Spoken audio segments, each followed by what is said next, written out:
Welcome to our podcast. It is your favorite educational studies duo here at UW Bothell. My name is Selena. My name is Jenna. And we will be talking about our different educational experiences. I will be discussing my personal significance. And I will be discussing from an education and equity standpoint. So, Selena, what are some of the threshold concepts that you had from personal significance? One of the most transformative threshold concepts I've encountered is the idea of privilege and its impact on classroom dynamics. So by recognizing my privilege has fundamentally changed my perspective as an educator this far, shifting my view primarily from educational spaces from seemingly neutral to inherently biased by indivisible social forces. So before this insight, I typically viewed educational spaces as uniformly accessible and fair to all students. Understanding my privilege showed me that many students carry so many unseen advantages or disadvantages based on factors such as gender, socioeconomic status, and race. Those are really similar to some of mine because I did education and equity. A lot of what I was looking at was around colonialism and the decolonial perspective, and it stemmed from my thinking about what is education for, who and what is education for, which was one of the topics of one of my courses that I took early on. And so when I was thinking about that, my transformation began with just attempting to define what education is for. Yeah. And in one of those first courses I took at UW Bothell, I began to understand the history of education in the US as a tool for assimilation, like an Americanizing force. And that was kind of the beginning of my transformation. So I have a question regarding how do you think throughout your applied experience, how has this shaped your approach towards the classroom? In my applied experience, since I was working in a middle school setting, a lot of what I was dealing with was traditions. In the public school system, change happens really slowly. And so compared to my experience in primary education and middle and high school, it felt a lot different than what I experienced, but also with the idea of theory and practice, I could see how they were trying to do a lot of things that I had read about, and there were also things that I've been reading about that haven't really been fully implemented yet. So overall, it's just been really interesting. Especially with how fast times have been changing. Absolutely. So with me, I worked in a Title I school, which was very eye-opening. So I went from working in a middle school with a very high privileged population to working in a school where it was also dual language. So more than half the students spoke at least 2 languages and came from many socioeconomic backgrounds. So this is where I try to include and create spaces where every student feels seen, valued, and included. But then this is where I also have to understand that although I am a woman of color and I am bilingual, that I hold a lot more privilege considering I'm aware of the status of many things that these students have yet to face and overcome, given the way the school system is. Because being at UW Bothell, I've learned how to express and become more confident with the way I speak and the way I approach certain issues regarding education. The system is very slowly improving, and it's not improving fast enough for the pace that these students are growing. Educationally, physically, and emotionally, I feel like they're not gaining enough experience or having enough eye-opening experiences to kind of understand their positionality just yet. I also feel like that kind of goes back into the history of education as a tool for assimilation. One of the sources that I read for this work was talking about how in the United States, when there was a lot of immigrants in the late 19th century, that's also when public schools as we know them were starting to form. And the schools shifted their focus from literacy to more of an assimilation into American customs. It was a very overt attempt to assimilate everybody into American ideals, American customs. In a more salient way and a more explicit way, that's also the ideology behind the Indian boarding schools. The intention of those were to uphold hegemonic US and Eurocentric ideals and values, often by force. But this purpose of education in this time when they were forming all of the public institutions has really shaped how, even to this day, a lot of our education practice is rooted in tradition. And so in my decolonizing psychology course, which I am still currently taking right now, I've been able to build on that understanding of the history of education. In decoloniality specifically, it's been defined as an ontological, epistemic, political, and pedagogical project that seeks to understand and destabilize the dynamics that privilege English, the global north, and objectivist scientific modes of knowledge production. So essentially, it's a project. It's something that we need to work from the ground up in multiple different ways, and schools are a huge, huge, huge part of that. So I think that so much of what we do in school is just because that's how it's always been done, and that to move forward with decoloniality and with a lot of different movements, we have to really question that. Yeah, adding on to that, realistically, I think we see the older we get and how progressive at least our universities are, how much history is repeating itself. And so reflecting back, personally, like going through my class Be Education 210, which was like theories of culture and learning in the classroom with Dr. Shukla, like I really started to understand how much I assimilated when I was in school, and I didn't understand. I thought that's just kind of how it was supposed to be because I was living in a colonized state. Most of us are, all of us are, who are in the United States. And so trying to understand and navigate where I was in my positionality at that time didn't really make any sense to me.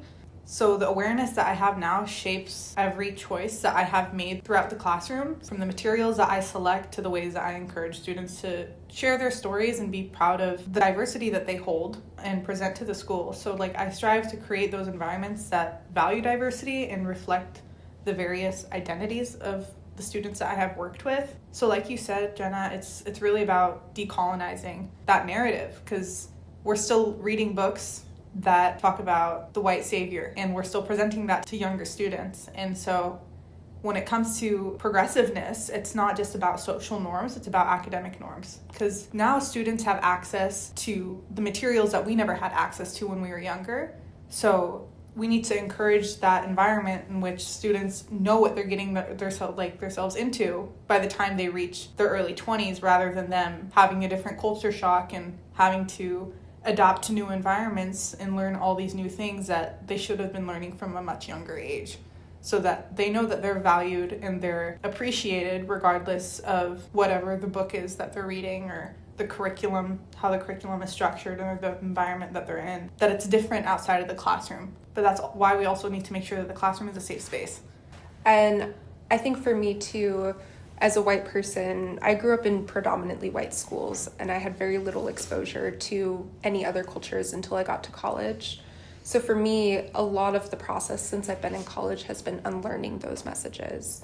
And considering education through a decolonial lens has really transformed the way that I understand history and current practice, especially in relation to education. So I agree that what's really important with decoloniality especially is understanding positionality and privilege and recognizing your place and your role in that, and how the greater systems interact with your position in the world. And I think that's something that we need to consider more as our roles develop, and that's something I think we've all learned in some capacity with our applied experience, because although I grew up in a very privileged area, I went to a predominantly white school my entire life. I grew up in a very privileged district as well, but being a woman of color, being Lebanese, trying to navigate between those two identities has definitely influenced how I want to approach my learning tactics with students, and let them know that, hey, you can approach me with whatever identity you resonate with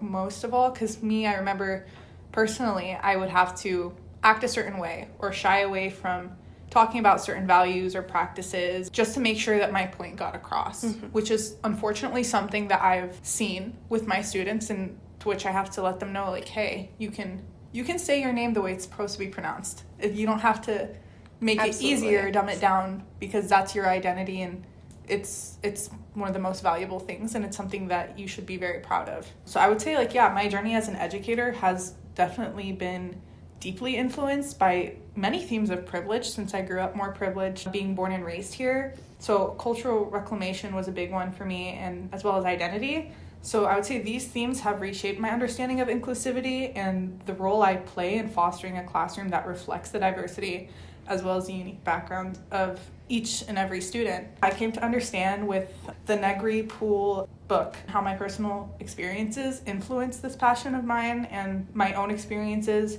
have ultimately inspired me to go into education and to make sure that marginalized children and families see themselves reflected in the classroom community, because I never was reflected in that, and it took me a very long time to realize it. I feel just like a really deep responsibility to create that space for kids, since that was never created for me or my peers of color at that age. Absolutely. Moving into some challenges that we've both faced from this theme. A lot of my challenges in the greater scheme of decoloniality and the history of education in colonization has been acknowledging my positionality, power, and privilege in a productive way. For me, my lack of multicultural experiences in my previous education was I view it as a deficit for myself and for my learning. Interesting. Yeah. And it wasn't something I was aware of when I was young, because I was surrounded by so many people that reflected my identity and who I was. And it wasn't until I was probably about an adolescent age where I started to really think about how limited my understanding was. Yeah. I didn't really know how to engage with people outside of my own culture, and I didn't have that many opportunities to try it either. And so for me, learning how to productively address my positionality was important, because my positionality and my privilege affords me a lot of power that I wanted to learn how to use for effective social change and authentic allyship. And I think that's where a lot of issues come with reflecting on positionality and privilege, is that it can feel really shallow when it's not done authentically. And so my goal was specifically to be very authentic about how I confronted it. And that's amazing. That's an amazing approach to have, because I think it's very difficult nowadays for people to not feel guilty about the position they were essentially born into, which in your case is the dominant race. And obviously that's not your choice, but you made a choice to educate yourself to see what ways you could improve in our multicultural society. And I think that's amazing. And so I also wanted to go off of how you said like that was uncomfortable for you, because me growing up assimilating with the dominant culture, I found it hard to connect with my own culture and my Middle Eastern background at some points, because I was like, they don't understand where I'm coming from, because this is where I was raised, this is what I'm surrounded by, but this is not what they're familiar with at all. So it was uncomfortable to code switch and navigate that identity, but it was also very necessary to face those truths. And so engaging in difficult conversations with peers, and most of this occurred only in the last couple of years that I've been at UW Bothell, and it's been very enlightening, and it really helped me understand my positionality as well. So understanding privilege for me in cultural representation has brought up many unique challenges, and I would say like one of the most difficult aspects for me has been addressing my own biases and assumptions within educational settings. So during my field placement, for example, I encountered many instances of sexism that were embedded within the school culture, whether it be from students or fellow staff members. And so reflecting on this experience, I saw firsthand how privilege operates subtly. It's not always so explicit. It's not so explicit. And the thing is with us studying it so predominantly now, we realize it's not as subtle as we make it seem. Right. It starts with the microaggressions, and then it builds up from there. So even with some staff members unaware of the biases embedded in their interactions and school practices, this is why we also need to urge for professional development. Absolutely. Yeah. Absolutely. Especially around acknowledging biases, privilege, positionality in ways that are productive and effective, because the point of acknowledging your privilege and positionality is not to feel guilt. I think that's where a lot of white people get hung up on the specific word of privilege. Yeah. It's not to say that your life was easier. It's not inherently. Yeah. It means that there are parts of life that you did not struggle with because of specific aspects of Nor your will identity. they ever struggle with. Exactly. So for me, one of the ways that this has manifested has been understanding the importance of the vocabulary we use and encounter. A lot of my work at Bothell has been through writing, and with my privilege that comes with my identity, I pay a lot of attention to the words that I use, because in my work, I risk focusing on deficit perspectives with words. Words are powerful. And they stick with students. Absolutely. They're very, very, very powerful. And my goal is to avoid damage-centered research and deficit perspectives. And so this often means rephrasing and revising my work, reaching out to people who are experts in their community to see if there's a better way I can phrase something, and learning from other people. And I think that's a very powerful lens to look at it with, because that emphasizes that growth is ongoing and you continue learning. And I think that's something I would say a lot of educators also don't understand, is that it doesn't just stop after you receive your diploma, especially when you are educating other students, that this is your first time living as well as their first time living as well. And growth changes, and you learn new things as times change. Although history repeats itself in different forms, more oftentimes than most, especially within our education system, there's no harm and no foul with doing some professional development and really taking accountability when it comes to your privilege. And like you said, I feel like privilege is a word that's used in a very negative context a lot of the time. And so it's just understanding, like, hey, this student you'll never understand what this student's going through, but you can try to, and you can respect that and help them get past that as an educator. Exactly. And like decoloniality, recognizing positionality, recognizing privilege, challenging biases is never a finished project. There's never a box to check. It's something that you work towards every day in your praxis. Yeah, of course. And I would say that's also like a key thing as an educator, is that you go into that classroom and you need to look at it with a lens that, of course, you are supporting and educating these students, but you are also being educated as well. Absolutely. You have new students coming in every year, different backgrounds, different identities, different languages, so many different factors that go into each individual student that you have a lot to take away from and that you can apply within your next year or within your everyday life. So I think that's a very important lens to look at it from. It's understanding that although you are a teacher and an educator, you are also a student at the same time. Yes.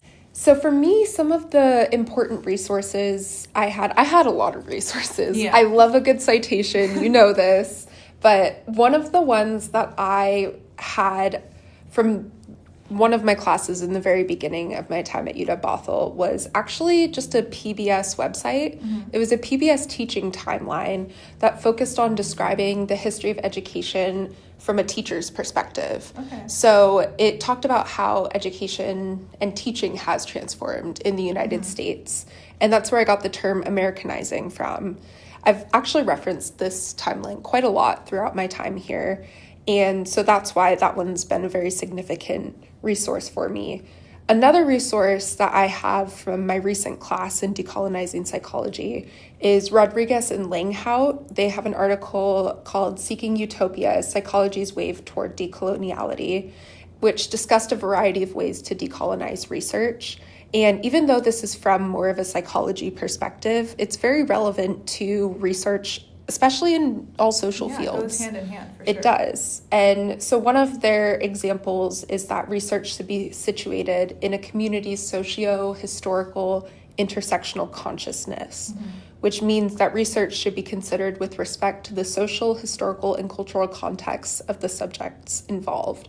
When research is decontextualized, that is when it can become harmful to those communities. Even if the original researchers had good intents, it is really important that all research about people is contextualized in all aspects of who they are. Yeah, this is where impact is oftentimes greater than intent regarding these situations. You really need to know how to go about it properly and respectfully so that no parties are offended. And I feel like that's very hard to do nowadays. And it was harder before, but now given the resources, there shouldn't really be any excuse for people not to know how to do it or address it properly. There's so much new work, so many new resources. So in my class, that I took in fall of 2023, Be Education 210 with Dr. Shukla. In one of our class meetings, this one actually in particular stuck with me and continues to do so, is that we had a great group discussion regarding sexism.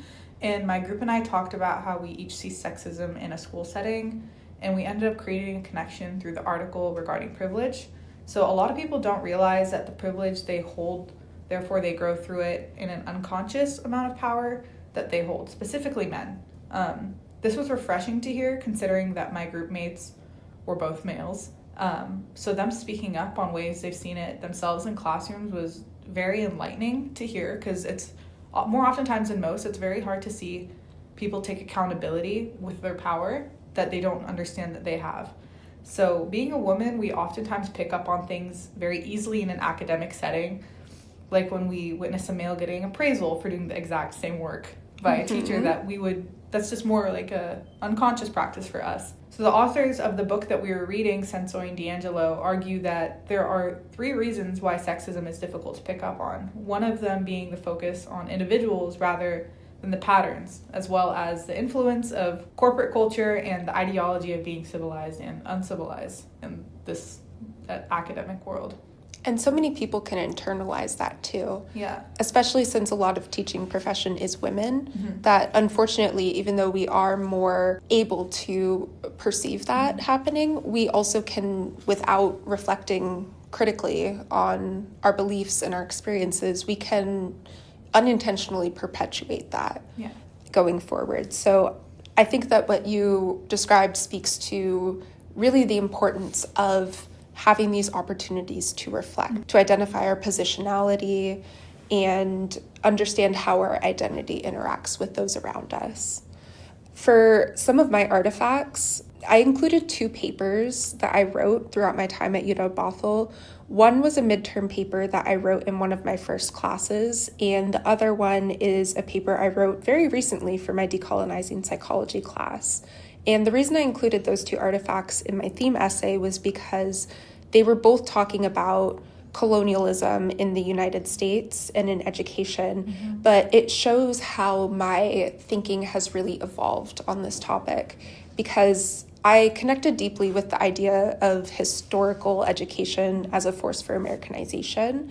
And then once I learned more, especially in my decolonizing psychology class, I was able to apply a more specific framework for how to think and how to talk about the issue of colonization and decolonizing the classroom.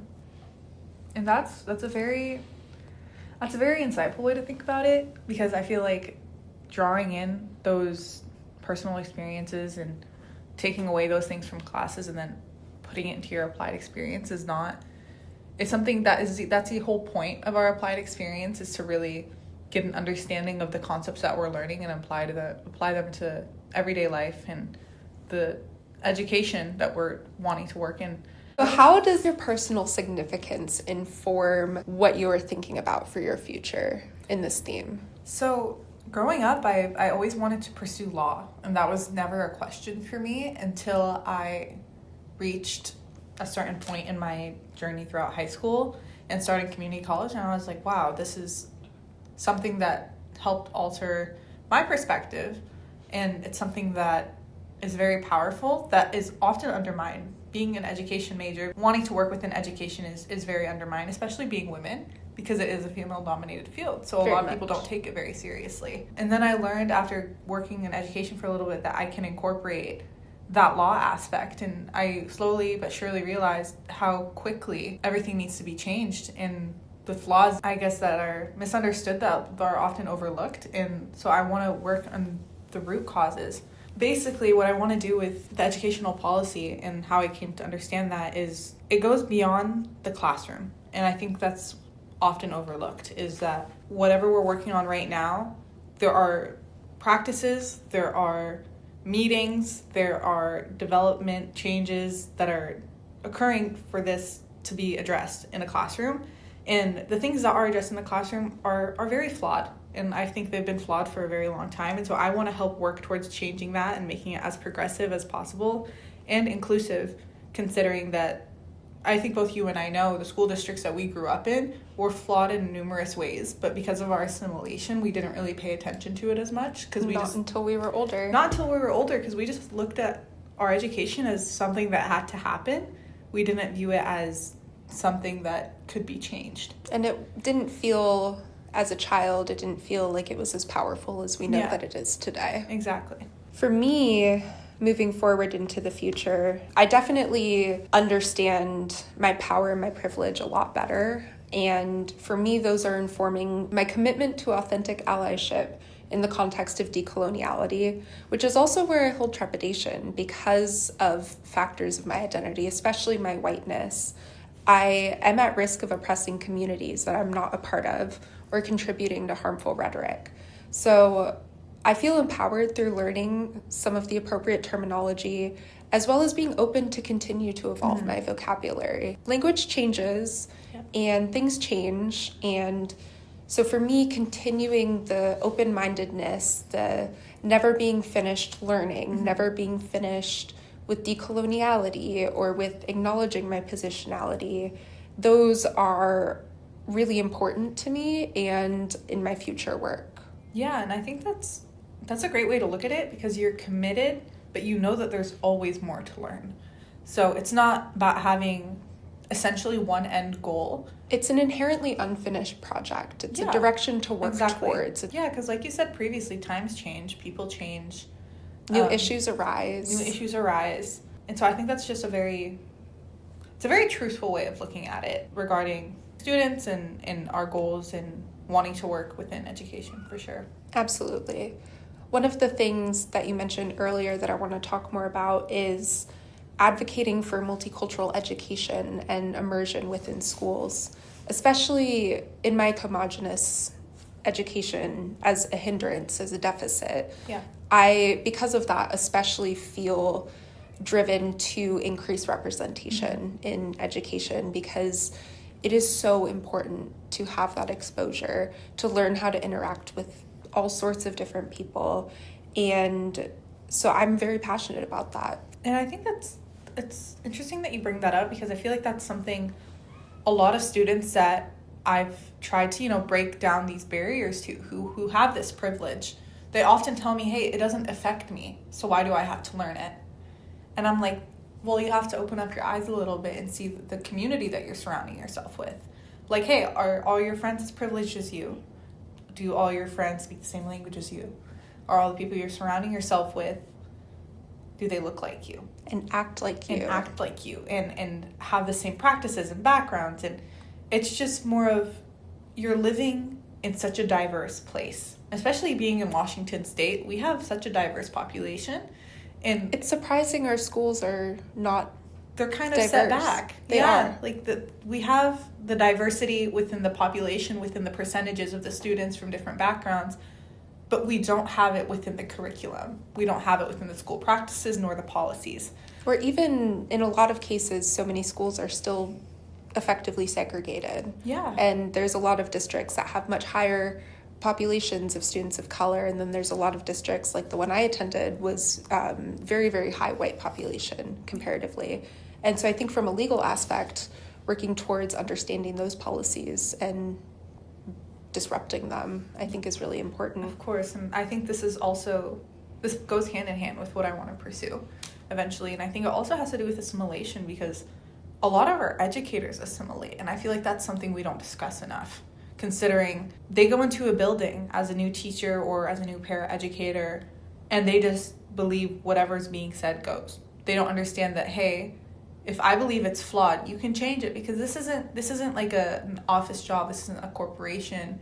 These are students' lives. These are people's lives. You're working with humans. You are working with humans who are in such a fundamental learning phase. And you need to look at it not as a job, but as more of a responsibility to help understand and help shape these students' futures, because not many students are going to have the opportunity or the discipline or the understanding that there's more to the world beyond what you're telling me in this classroom. So I feel like it's our job as educators to let them know that there's many things going on outside of the school doors that we don't talk about enough. Absolutely. And not only that, but it's also more interesting.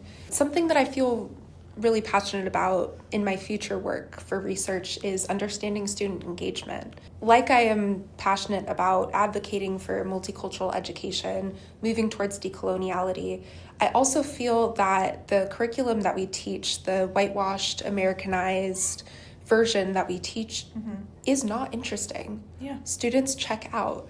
It is much more interesting and engaging to include these stories that so many of us are not taught to begin with.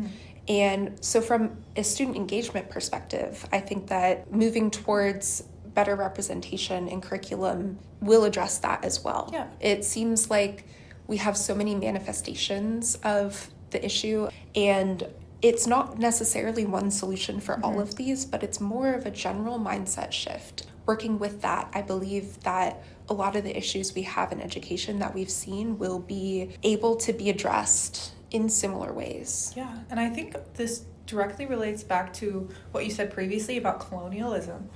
Because when all this began, when the United States and Native Americans first got colonized, it's always just one way. And that's all they understood. And of course they challenged that and they weren't happy about it because they had no relation to it. And I feel like that's a reoccurring problem is the students are so disengaged. They don't want to be at school. They don't want to understand. They don't want to learn. But then again, what are we trying to teach them? And we need to look at it from that aspect, We need to look at it from that lens. We need to give them representation.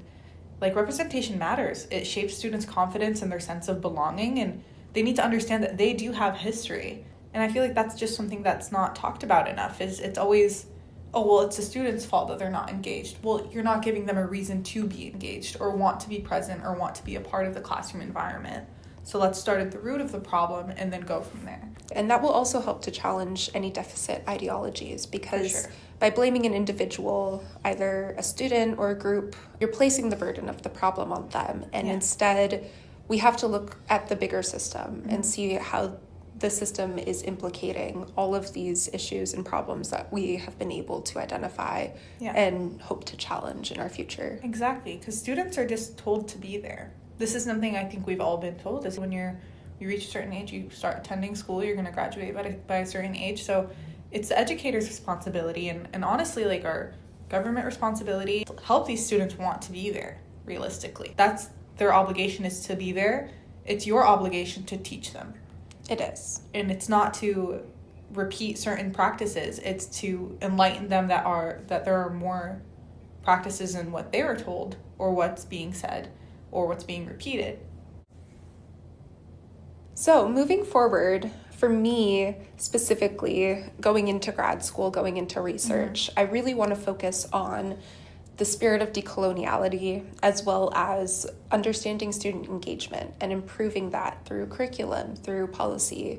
Yeah, I think I have the same goal, and I think that's the goal for a lot of us. It's just we're choosing different careers to approach it from with a different lens. So moving forward, like, I just really want to deepen my development in inclusive teaching practices and continue addressing unconscious biases within educational spaces from a more of a policy and law lens, rather than being within the classroom, because I want to address it more from the bigger picture to start and then work my way in, since I've already been working within classrooms and in schools in itself, and I want to address the situation as a whole rather than in a smaller space. Sorry.